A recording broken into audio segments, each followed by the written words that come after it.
Qu'est-ce que nous constatons depuis 2010? Une augmentation de 22% pour l'indice des prix à la consommation, de 30% pour la valeur du SMIC et pour la Sécu de 6% seulement pour la valeur du point. Or, la rémunération, que je sache, c'est bien essentiellement les salaires. Les éléments annexes comme les primes de fonction, la prime d'intéressement, les parts variables, les chèques déjeuner, ça n'a jamais prétendu pouvoir compenser ce décrochage. Pour les agents de direction, c'est également un décrochage par rapport aux autres secteurs de la protection sociale. Même si les chiffres sont difficiles à obtenir, on peut citer Pôle emploi, la mutualité sociale agricole, les institutions de retraite et de prévoyance complémentaire, et bien sûr les mutuelles. Et pire, ce décrochage va également s'observer avec la haute fonction publique, puisque le nouveau corps des administrateurs de l'État va bénéficier d'une hausse de 4,7% des salaires. Et tout comme les administrateurs des hôpitaux, pareillement, donc, qui sont les perdants. En fait, c'est une affaire préméditée depuis 40 ans. Ça découle de la jalousie de la tutelle, tant régionale que nationale. Rappelez-vous la formule des inspecteurs des DRAS à la Sécu, ce sont les salaires du privé et les rythmes du public. Bien entendu, cette accusation est complètement abusive, mais elle a fonctionné.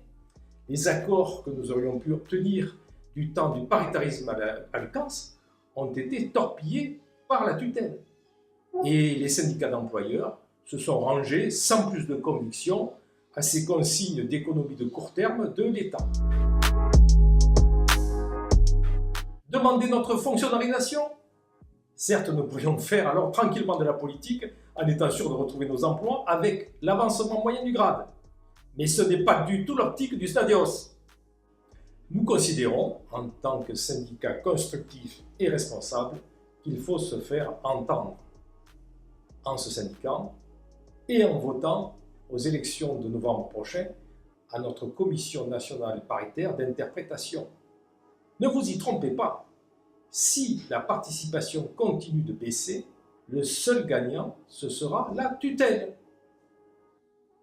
Il faut se faire entendre pour obtenir la fin de l'alignement de la valeur du point à la Sécu sur celle des fonctionnaires et l'abandon de la fameuse RMPP. Car le sens des responsabilités des équipes de direction et la contrainte budgétaire sont amplement suffisants. Hélas, les négociations en cours, lors de la 3e séance, nous ont démontré que les propositions n'étaient toujours pas à la hauteur des enjeux. Pour le SNADEOS, c'est un combat existentiel. Nous menons depuis 2 ans, auprès des parlementaires, au Sénat et à l'Assemblée nationale, une campagne de sensibilisation sur les conditions de l'avenir pour le personnel de la sécurité sociale.